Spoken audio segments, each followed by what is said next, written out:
Xmas Evil. In suburban New Jersey, on Christmas Eve 1947, there was a full moon. Stockings were hung by the chimney as young Harry with his mother waited for Santa Claus to come down the chimney. Santa Claus soon arrived and sat to enjoy a hearty meal left by Harry's mother. Later that night, when Harry was supposed to be asleep, Harry had an argument with his brother Billy. Billy insists Santa Claus was their dad and Harry insists it wasn't. He stomped out of his room to the living room only to witness his mother being sexually touched by a man dressed like Street Nicholas, thereby confirming Santa was indeed their dad dressed up as Santa. The traumatized and heartbroken child runs up to the attic and cuts his hand with a shard of glass from a snow globe that he shattered. 33 years later, an adult Harry is still having flashbacks of the Santa Claus scene with his mother. At home, he has taken it upon himself to become the next true Santa. He sleeps in a Santa costume, and his apartment is resplendent with Christmas toys and decor. From the roof of his building, he uses binoculars to spy on neighborhood children to see if they are being bad or good. He sees two good children doing household chores and playing with their dolls, but finds a third child, Moss Garcia, rifling through a Penthouse magazine and cutting out a nude photograph. Harry runs back home and writes Moss's name in his Bad Boys Girls book. Harry also works in a supervisor-level office position at the Jolly Dreams toy factory. His co-worker Frank Stoller called in sick and Harry had to do his job on the assembly line. He wasn't very pleased. On his way home, Harry peeps into the window of a local bar and sees allegedly sick co-worker Frank Stoller, who earlier that day had phoned in sick, requiring Harry to take his place on the assembly line. Harry becomes angry and runs home, and as he hums the Christmas tune "You Better Watch Out" in anger, he breaks one of his male dollhouse figures. The following morning he phones his younger brother Phil and cancels Thanksgiving dinner as he plans to go out on a Santa Claus run. He spent the whole day and night sewing and making a Santa Claus costume for himself. He also painted his van into a Santa's sledge. At night, he went to Bad Boy Moss's house to check on his latest attitude. Harry peeped through the window watching him watch TV and play with his toys, then blackened his face with mud from the floor to blend in more with the dark night so he is not spotted peeping. Moss soon spotted Harry or someone hiding in the bush, but when he went to investigate who or what it was, Harry made a sudden noise causing Moss to startle, jump, scream and flee. The next morning at the company Christmas party, the owner of Jolly Dreams announces that, if production increases sufficiently, the company will be able to donate toys to the disadvantaged children at Willow Springs State Hospital. Afterwards, Harry is greeted by co-workers Ben, who sarcastically thanks him for taking Frank's place at the warehouse, and Frank, who introduces him to new employee George. Harry soon realizes that people generally consider him a schmuck, and is constantly exploited by others. He has a nervous breakdown, becoming convinced that he truly is Santa Claus. Down in his basement workshop, he begins smelting toy soldiers with swords at attention and small axes.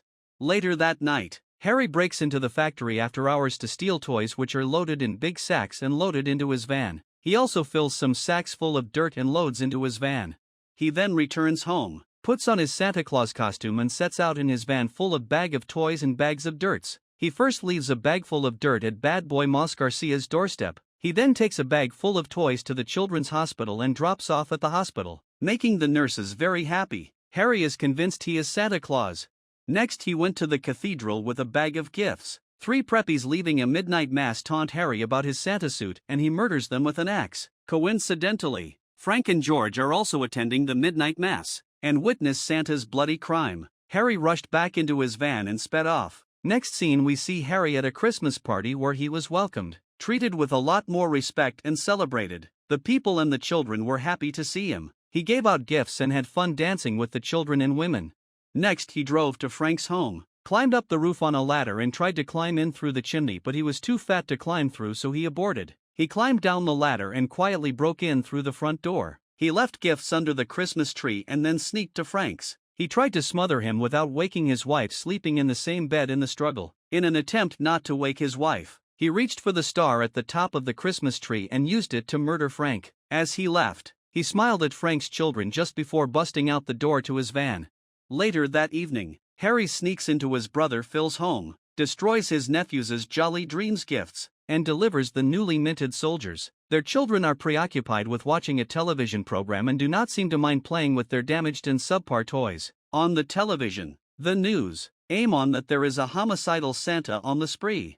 Christmas morning, Phil begins to suspect something is seriously wrong with his brother and argues with his wife Jackie. Meanwhile, The police are investigating the murders by Santa. Harry breaks into Jolly Dreams again. He destroys the toys and activates the assembly lines, breaking even more toys in the process. That night, his Santa suit disheveled and dirty, he drives off, and his van becomes stuck in mud on a beautifully decorated street with plenty of lights, sending him further into a delusional state. The children in the neighborhood soon surround him merrily. The older residents seem to recognize him as the hatchet murderer, and try to attack him, but the children surrounding him wouldn't allow their parents to come close. There was a standoff. Harry got hold of a knife and used it to threaten his way out of the situation. He ran away on foot, unable to get back to his van that was stuck in the mud anyway. The parents form a torch-bearing mob and pursue after him. Harry managed to hide in an alley and the mob went past his hiding place, missing him. He ran out the other way towards his mud-stuck van and tried desperately to get it moving again.